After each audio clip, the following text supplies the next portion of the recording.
Ei galera, eu sempre falo pra vocês que mesmo as coisas estando como estão, a gente não pode perder a capacidade de se indignar, que a gente tem que continuar reativo, não deixar que eles nos tirem a vontade de dar risada no final, porque essa é uma capacidade do povo brasileiro. Tá tudo ruim, mas no final a gente acaba rindo até de nós mesmos. Só que esse não é um desses vídeos onde nós vamos rir no final, porque tá muito longe do final. Essa semana em especial, assistindo tudo o que rolou, eu meio que entendi quando uma parte da população fala que desiste, que não tem mais jeito. A sequência de coisas que aconteceram, a forma como a imprensa trata cada situação, na única intenção de amenizar o fato ou simplesmente ignorá-lo para que ele não entre em debate por identidade ideológica ou por questão financeira. Sim, eles estão mentindo pra gente e nós estamos pagando por isso contra a nossa vontade. Os avanços tirânicos de poderes supremos aos quais, em nome da democracia, nós não podemos criticar, senão a gente pode ir literalmente para a cadeia. Assistimos denúncias absurdas que eu faço questão de mostrar aqui porque quem deveria repercutir tá fingindo que não tá vendo. Mas eu tô vendo. E agora todo mundo vai ver. Não vou pedir para você separar o estomazil pro que vem a seguir. Eu vou pedir para você preparar seu psicológico, porque é tudo muito pesado. Os acontecimentos a partir desse momento do vídeo são todos reais, mas apresentados pela minha ótica. Portanto, fica calma aí, órgão do TSE que monitora o que os detratores do governo ou do judiciário falam na internet. Isso aqui é só minha opinião sobre os fatos. Vem cá, deixa eu te contar uma história que pode ser que você tenha esquecido. E sim, ela é longa, mas ela é necessária. Em 2009, o Lula indicou para a Suprema Corte o senhor Dias Toffoli, que na época era advogado-geral da União, o famoso AGU. Mas antes dele ocupar esse cargo que antecedeu a sua indicação a ministro da Suprema Corte, Toffoli teve uma longa trajetória ao lado do PT. Formado em Direito, em 94 ele começou como assessor do deputado Arlindo Chinaglia, do PT. A sequência entre os anos de 95 e 2000, ele atuou como assessor jurídico da liderança do PT na Câmara dos Deputados. Toffoli também foi advogado do PT nas eleições de 98, 2000 e 2006. Em 2007, o Lula indicou o Toffoli para o cargo de advogado-geral da União. Em 2009, ele é indicado à Suprema Corte. Mas o interessante é que a matéria do G1, que anuncia a indicação de Toffoli, também traz a seguinte informação, abre aspas, em sua carreira jurídica, Toffoli também acumula 2 reprovações em seleções para o cargo de juiz. Ele não passou sequer na primeira fase dos concursos para ingresso à magistratura de São Paulo nos anos de 94 e 95. Fecha aspas. E por favor, eu não estou aqui atacando a democracia, eu estou apenas relatando fatos históricos. Incômodos, é verdade, já que o juiz da mais alta corte do país nunca conseguiu ser aprovado como juiz, segundo a matéria do G1. Mas ainda assim são fatos. E mencionar esse fato me lembrou de um episódio de 2019, onde, ocupando o cargo de presidente da Suprema Corte, o Toffoli proferiu seu voto a respeito do compartilhamento de dados sigilosos. A repercussão após o voto me veio à cabeça pelo comentário feito pelo também ministro Barroso. Ministro, fala pra gente um pouquinho, pra gente entender o voto do presidente. Os senhores fizeram uma reuniãozinha ali, devem ter... Vocês também não entenderam? Vai ter que trazer um professor de javanês. Tem que trazer um professor de javanês. Vai ter que trazer um professor de javanês. Tem que trazer um professor de javanês. Tem que trazer um professor de javanês. E aí, todo mundo saiu às gargalhadas. Ninguém entendeu o voto do presidente da Suprema Corte. Mas eu não achei a menor graça nisso. Eu poderia falar mais sobre o Toffoli e uma série de polêmicas que circularam seu nome entre 2009 e 2019. Mas vamos focar em 2019, pois é o início do ponto que atravessou os anos seguintes até o seu ápice em 2024. 2019, primeiro ano do governo Bolsonaro. Em 8 de fevereiro daquele ano, o G1 noticiava: documento da Receita Federal aponta suposta fraude de Gilmar Mendes. Ministro vê ilícito e pede providências a Dias Toffoli, que era o presidente do STF à época. Já em 26 de fevereiro, foi a vez da Receita Federal incluir a esposa do Toffoli e uma ministra do STJ na mesma investigação da Receita Federal. Uma chuva de críticas à corte se iniciou e algo deveria ser feito. Afinal, aquelas matérias estavam instigando a população a suspeitar de ministros da mais alta corte do país. E hoje nós sabemos que isso se configura um ataque ao Estado Democrático de Direito. E eu já mostro para vocês onde isso está especificado. Deixa eu só terminar essa linha do tempo aqui. Dia 26 de fevereiro foi a matéria sobre a esposa do Toffoli e a Receita Federal, certo? No dia 14 de março, Dias Toffoli abriu o inquérito 4781. O inquérito das fake news para apurar notícias fraudulentas, ofensas e ameaças a ministros da Suprema Corte. E nomeou o ministro Alexandre de Moraes como instrutor do processo. A matéria ainda trazia a foto do Toffoli com a sua frase em destaque, onde ele disse o seguinte, abre aspas, tenho dito sempre que não existe Estado democrático de direito, não existe democracia sem um judiciário independente e sem uma imprensa livre. Fecha aspas. No dia 11 de abril, a revista Cruzoé lançou sua revista com Toffoli na capa, onde o seguinte termo era destacado, o amigo do meu pai, seguido da frase, Marcelo Odebrecht revela a Lava Jato que esse era o codinome de Dias Toffoli na empreiteira. Baseado por vozes da cabeça do pessoal da Cruzoé? Não, baseado por um documento obtido que era esse aqui. Nesse documento a gente vê a Polícia Federal questionando Marcelo Odebrecht sobre quem seria o codinome amigo do meu pai que apareceu em alguns e-mails. E Marcelo respondendo que era o então AGU da época, Dias Toffoli, em tratativas sobre a hidrelétrica do Rio Madeira. Esse era um documento legítimo obtido por uma imprensa livre que caracterizava a existência do Estado Democrático de Direito. 3 dias depois da matéria, aconteceu isso aí. STF censura sites e manda retirar matéria que liga Toffoli a Odebrecht. Ministro Alexandre de Moraes do STF, relator do inquérito que apura notícias fraudulentas, estipulou multa de R$100 mil. Polícia Federal vai ouvir responsáveis do site antagonista e da revista Cruzoé que publicaram o documento que cita o presidente do STF, Dias Toffoli. No dia 18 de abril, após uma repercussão completamente negativa, Alexandre de Moraes voltou atrás em sua decisão. Mas o inquérito das fake news começou ali, com esses fatos. Só a título de curiosidade mesmo. Ah, e só para não te deixar curioso com o destino dado às investigações iniciadas pela Receita Federal, no dia 1º de agosto, o ministro Alexandre de Moraes suspendeu a investigação por suspeita de quebra de sigilo e afastou os 2 servidores suspeitos da Receita Federal. E é isso. Não vou detalhar o desenrolar de todos esses anos e como esse inquérito segue aberto até hoje com apoiadores do presidente Bolsonaro em suas milhares de páginas físicas, porque isso todo mundo sabe. Eu quero avançar para 2023, mais precisamente para a matéria do dia 6 de setembro. Toffoli invalida provas do acordo de leniência da Odebrecht e diz que prisão de Lula pode ter sido erro judiciário. Na decisão, o ministro diz que provas podem ter sido obtidas ilegalmente. Decisão também invalida elementos contidos nos sistemas de propina apresentados pela Odebrecht. Então, 2 fatos, sei lá, engraçados. Prova ilegal. Tipo hackear o Telegram do povo da Lava Jato? Sei lá, só para efeito de comparação. Outra coisa, a Odebrecht é réu confessa. Ou vocês estão esquecendo a cartinha na ação emitida pela empresa com um pedido público de desculpas por ter sido uma empresa corrupta? Em 1º de fevereiro de 2024, o Toffoli apareceu novamente.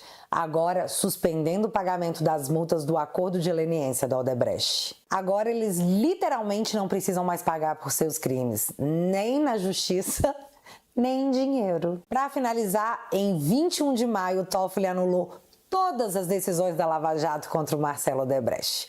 O ministro também determinou o trancamento de todos os procedimentos penais contra o empresário. E enfim, nós chegamos a essa semana, no dia 4 de junho, onde PGR contesta Toffoli e recorre de decisão que favoreceu Marcelo Odebrecht. E aí o PGR alega que o próprio STF homologou a delação do Marcelo, então o que rolou em Curitiba não poderia anular as decisões. Anulação de provas, suspensão do pagamento do acordo de leniência, anulação e trancamento de todas as ações contra Marcelo Odebrecht. Foi a gota que faltava para o copo do Financial Times derramar. O juiz por trás da campanha para enterrar a maior investigação de corrupção da América Latina. Em um trecho, a matéria diz exatamente o seguinte, abre aspas, nos últimos 6 meses, Toffoli também suspendeu multas multimilionárias por corrupção, cobradas em um acordo com o Ministério Público Federal Brasileiro sobre a Odebrecht. A empresa agora, renomeada de Novonor, Além da JF, hold dos irmãos Batistas, que se sentou com Lula em reunião em Brasília. A última decisão levantou alegações de ativistas e políticos da oposição de um conflito de interesses, porque a esposa de Toffoli havia trabalhado como consultora jurídica da JF, a JBS, em um caso separado. Fecha aspas. E o Financial Times citar a esposa do Toffoli me lembrou o ano de 2018, quando a mídia noticiava que Toffoli poderia estar ganhando 100 mil de mesada da esposa e fez inveja em um monte de maridos por aí que não ganham nem bom dia da esposa. Quanto mais uma mesada dessas. Mas isso é matéria antiga? Deixa pra lá. O que não é antigo é essa matéria da Folha. STF gasta 200 mil com 4 seguranças no Réveillon nos Estados Unidos e se nega a informar quais ministros. Não, desculpa, matéria errada. Essa já é velha, essa é do dia 4 de junho, vulgo quarta-feira. Essa aqui é de quinta-feira, dia 5. STF pagou 39 mil à segurança de Toffoli em viagem para ver Champions League.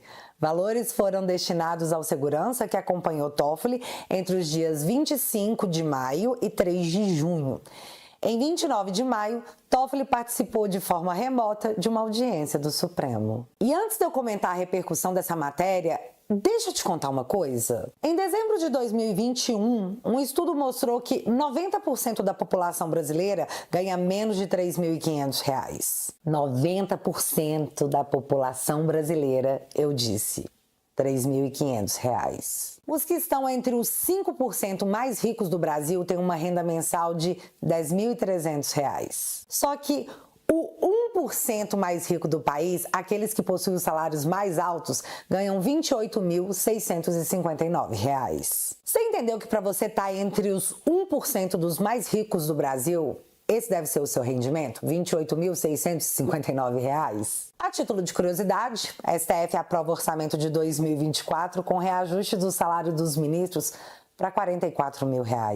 Só a título de curiosidade mesmo. Mas voltando aqui, dinheiro de imposto que nós pagamos bancou os 39 mil de salário pago ao segurança que acompanhou o ministro Toffoli para assistir a final da Champions League. Mas quem reclamou disso aí foi só o povão mesmo. O atual presidente da Suprema Corte, ministro Luiz Roberto Barroso, defendeu. Barroso sai em defesa de 39 mil para a segurança acompanhar Toffoli na final da Champions League.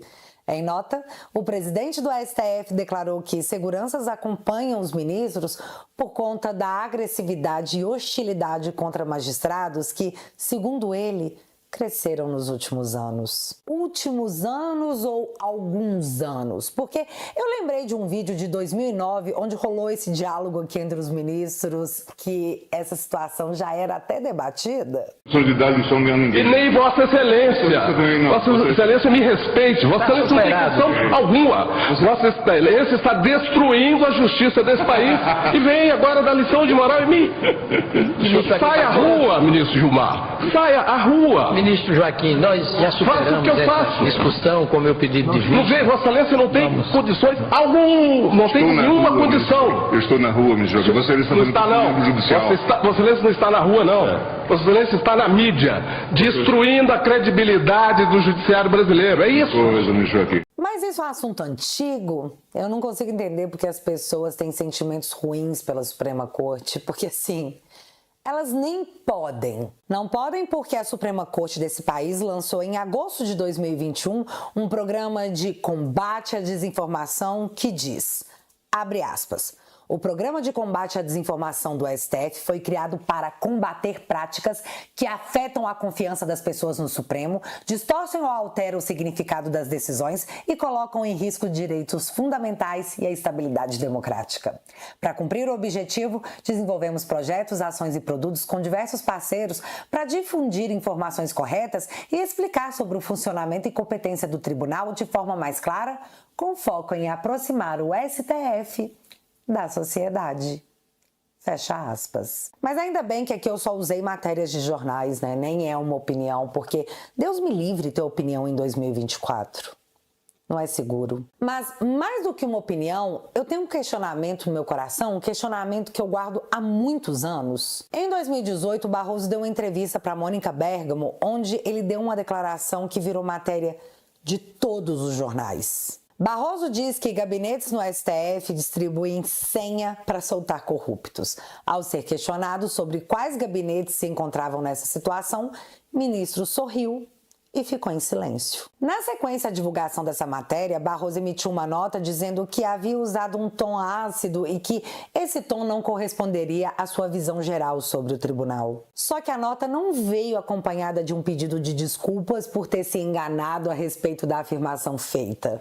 Portanto, até hoje eu carrego essa dúvida no meu coração, de quais gabinetes o ministro Barroso falava. Só que isso deve ser apenas um devaneio da minha parte. Eu estou tentando só entender toda essa situação que o judiciário brasileiro vive, porque é tudo que eu, Bárbara, posso fazer. Pausa nesse momento da história para a gente poder visitar um outro fato. Hoje, sábado, 8 de junho, completará 4 meses da prisão do Felipe Martins, sem que ele tenha sido sequer denunciado por algum crime. Sua prisão foi baseada num possível risco de fuga por ele supostamente ter saído do país e voltado sem usar o passaporte e, assim, supostamente burlando os sistemas migratórios. Essa possibilidade já foi derrubada algumas vezes com provas apresentadas pela defesa dele. A PGR já pediu a liberdade do Felipe 2 vezes. Só que ele segue preso. Enquanto todo mundo tenta entender a manutenção da prisão do Felipe, os fofoqueiros de plantão acreditam que o Felipe pode estar preso para que ele se sinta mais motivado a fazer uma delação premiada. Mas isso é só uma fofoca que nos lembra, sei lá por quê, a soltura do Mauro Cid. Moraes homologa acordo de delação e manda soltar Mauro Cid, ex-auxiliar de Bolsonaro.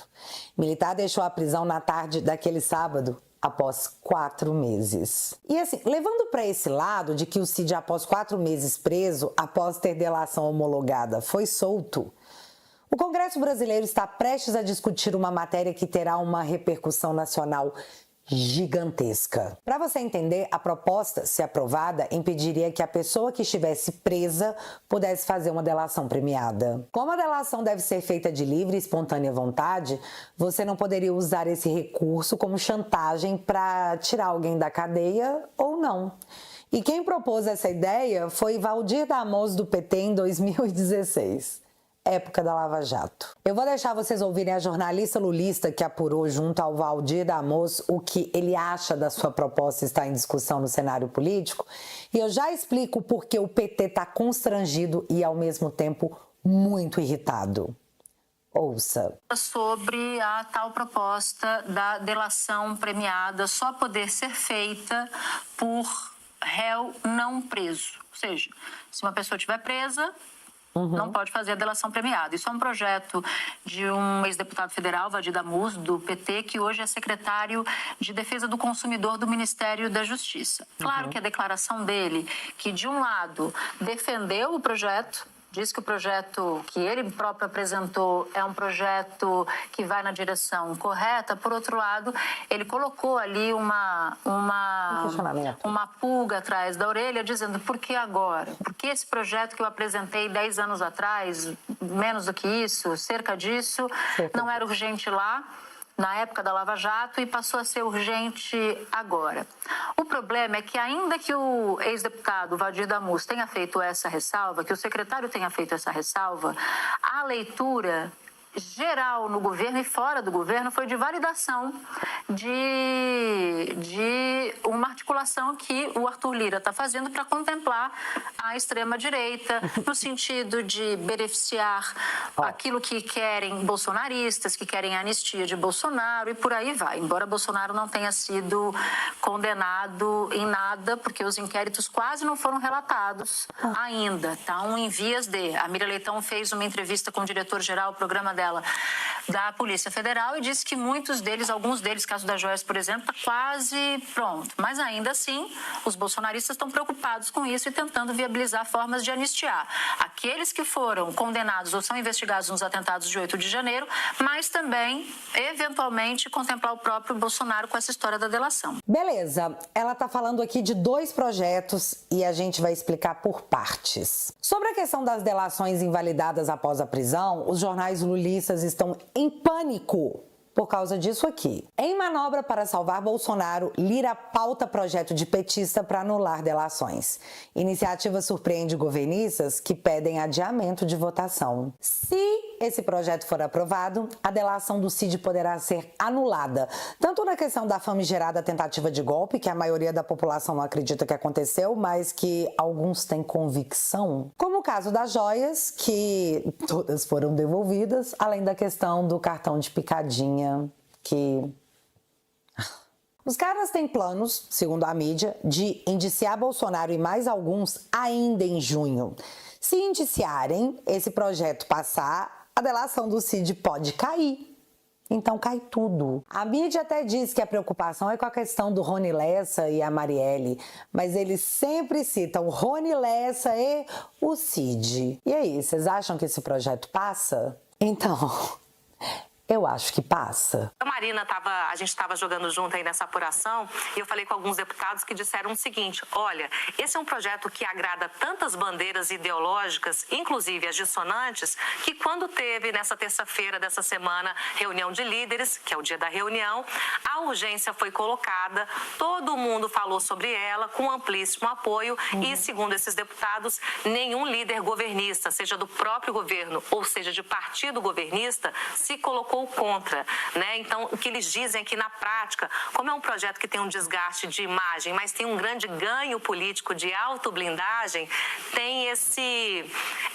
como se comportar no bastidor, como se comportar diante dos microfones. Mas o fato é, o Luciano Amaral disse para a Marina que tem apoio de 400 parlamentares.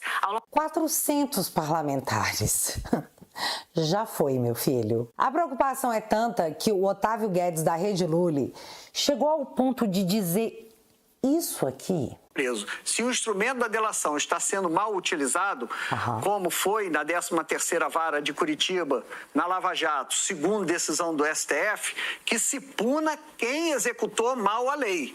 Mas mudar a lei por conta de um problema, por conta de uma má execução, existe remédio, lei de abuso de autoridade. Eu só queria fazer um comentário antes de eu comentar a fala do Otávio Guedes. A Lava Jato, você pode ter muitas críticas a ela, mas ninguém nunca ficou 4 meses preso sem denúncia. Nunca. Mas tá, o jornalista da Rede Lully está dizendo que se alguém está usando de prisão para forçar a delação, que se puna a pessoa, porque já tem remédio para isso e o remédio se chama Lei de Abuso de Autoridade. Fica aí a dica do Otávio para quem consiga aplicar tais medidas em cima de quem comete abusos.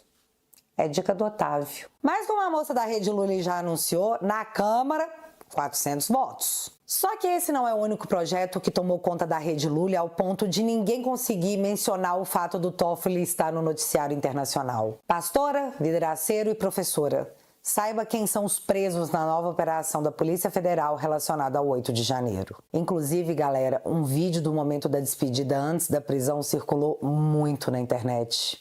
Isso aqui Deus vai fazer algo, não sei que ele vai levantar. Eu sei que ele vai fazer.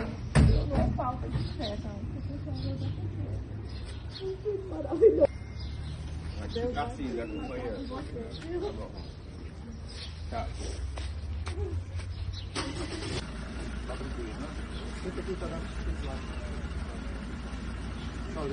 Tchau.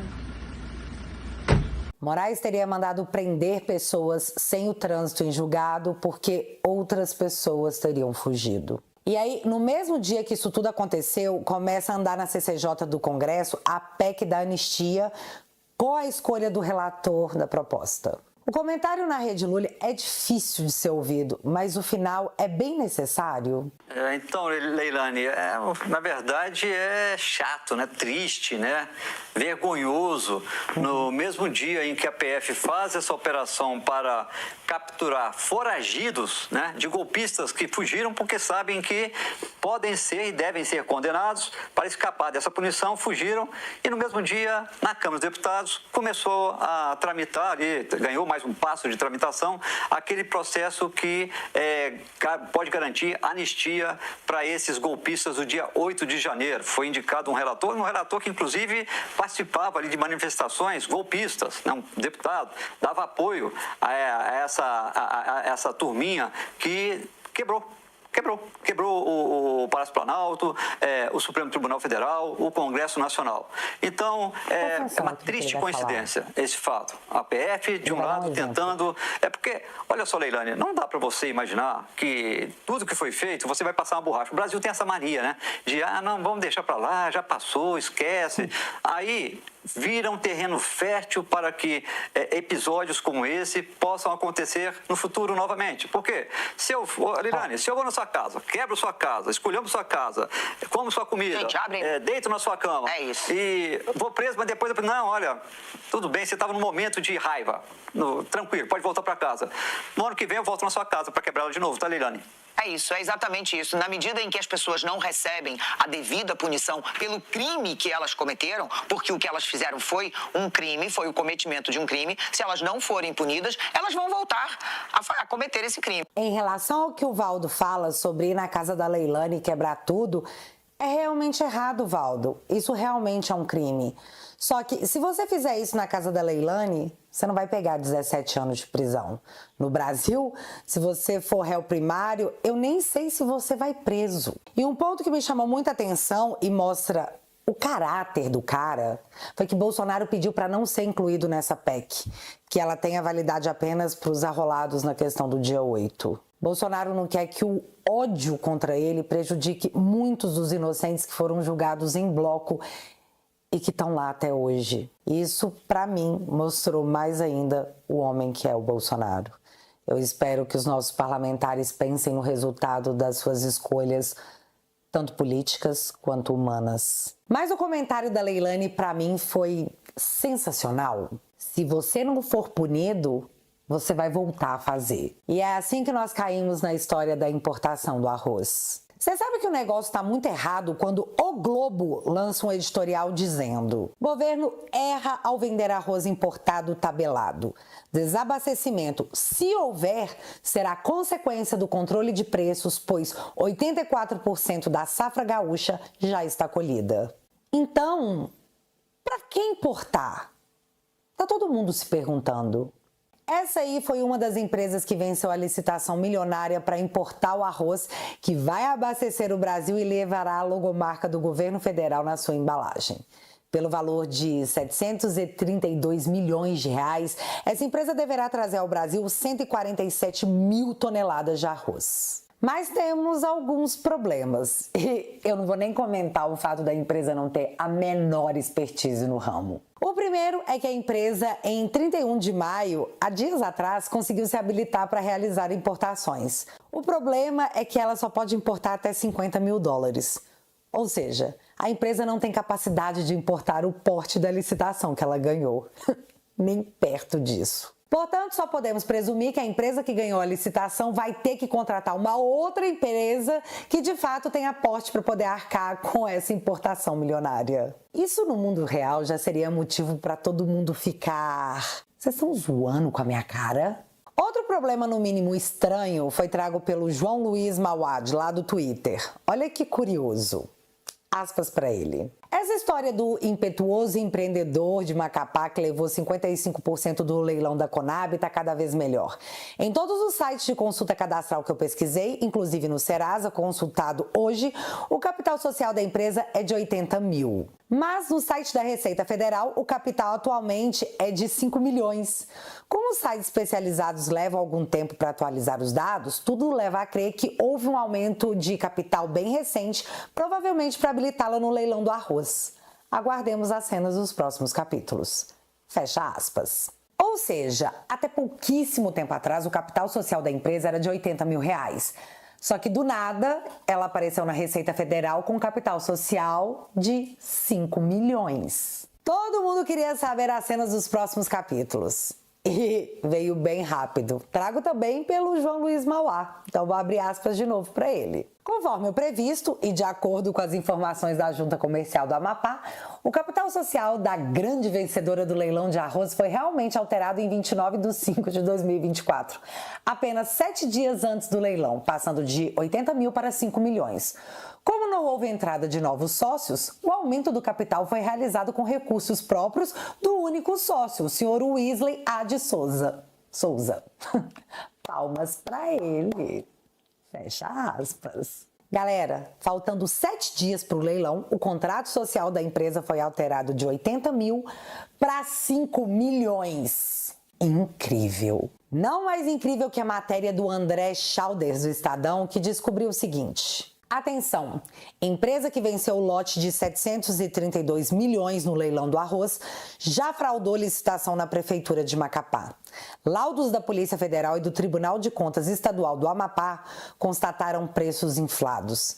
A investigação foi arquivada pelo STF em 2018. E aí, nesse momento, eu só lembrei do que a Leilane falou, sei lá, porque num momento como esses, se eles não são punidos, eles fazem de novo, e de novo, e de novo. Não ache você que essa história acaba aqui com o novo barão do arroz de Macapá, porque eu acho que o desenrolar dessa história ainda pode impressionar muita gente. Ou não, né? Ou ninguém pode ficar surpreso. E nesse vídeo eu também não poderia deixar de falar do Janones, mas não o que vocês já viram essa semana e ficaram exaustos com a hipocrisia em repetição, onde o Boulos, que condenava a rachadinha, votou para salvar o Janones no caso de rachadinha, deturpando inclusive o entendimento do próprio STF.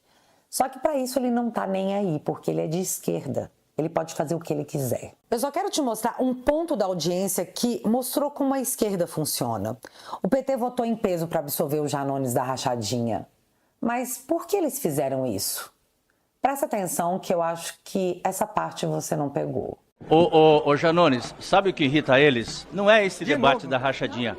É quando você tuita e quando você põe lá no X, na rede social, que o Brasil voltou a crescer, que o Brasil está em pleno emprego, que o Brasil tem a inflação controlada, que o Brasil, o presidente Lula, voltou a ter os programas sociais. Então, se você quiser, eu sei que você não entra na jogada deles, mas para continuar irritando eles e fazer com que eles percam a eleição cada vez mais, continua falando dos feitos do governo Lula, que com certeza vai irritá-los muito mais. Senhor presidente... Nós salvamos você, então você que continue falando bem do governo lá no Twitter. Ficou claro, Janones? E essa acabou sendo uma tarefa difícil numa semana que encerrou com a bolsa despencando, com o dólar disparando e as blusinhas taxadas. Seguidas de matérias como essa. Contas públicas. Governo corta 5,7 bilhões de farmácia popular, auxílio gás, Polícia Federal e obras em rodovias. Ministério afirma que tesourada não vai comprometer atividades. Mas órgãos contestam. Mas assim, fica calmo. Segundo o IBGE, tá tudo bem. Segundo a Rede Lully, tá tudo bem. Rolou até um debate interessante lá no Twitter, onde a cientista política do IEA da USP, a dona Carolina Botelho, foi até o seu perfil postar que a economia tá muito boa e que ela não sabe por que a popularidade do Lula não decola. Se liga na resposta que veio a seguir. Vai em qualquer supermercado que tu entende por que a popularidade não sobe.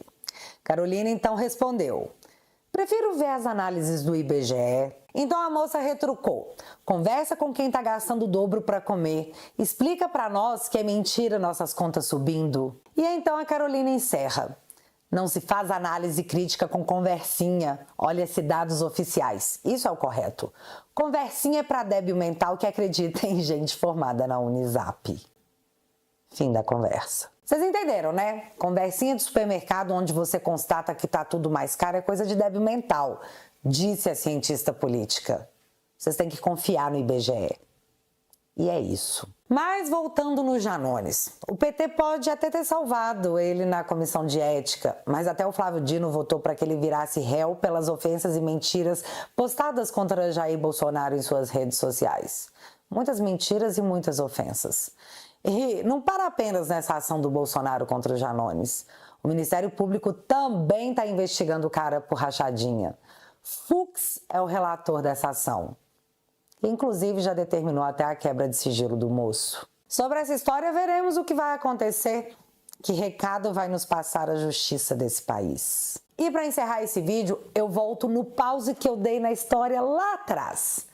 A gente espera respostas e espera reações que não vêm. E é muito fácil a gente desanimar. Essa semana eu quase desanimei, até que um vídeo de desabafo do Nicolas me deu um estalo. Realmente é um covarde e a gente só não pode desistir, cara. Ontem eu fiz um discurso falando assim que realmente tem hora que cansa. Só que quando você vê contra quem que você tá lutando, você começa a perceber que você não pode parar nunca. Porque são esse tipo de cara que vai, ocupar espaços. Nós vamos mudar a política desse país através da política e as escolhas que nós faremos no próximo pleito. O que nos leva a uma matéria da CNN de pouco tempo atrás que disse o seguinte: Alcolumbre alerta para risco de impeachment de ministros do STF a partir de 2027. Nas contas do senador, bolsonaristas podem chegar a 54 vagas no Senado na próxima eleição, alcançando a maioria. Que só para você saber, a maioria já é 41. Imagina com 54.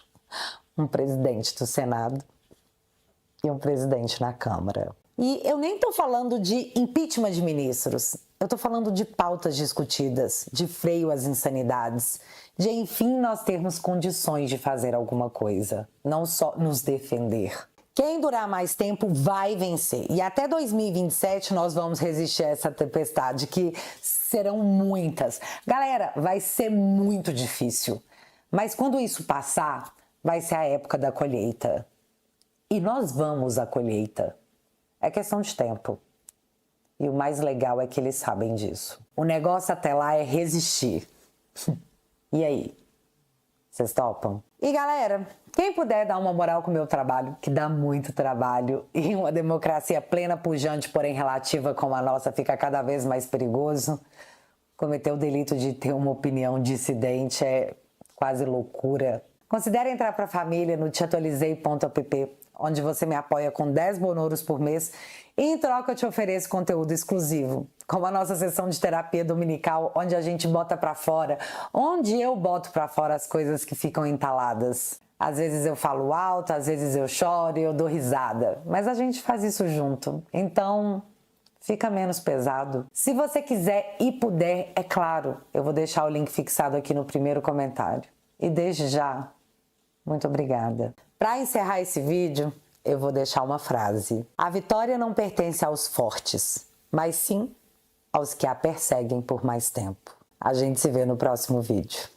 Beijos, galera. Fui.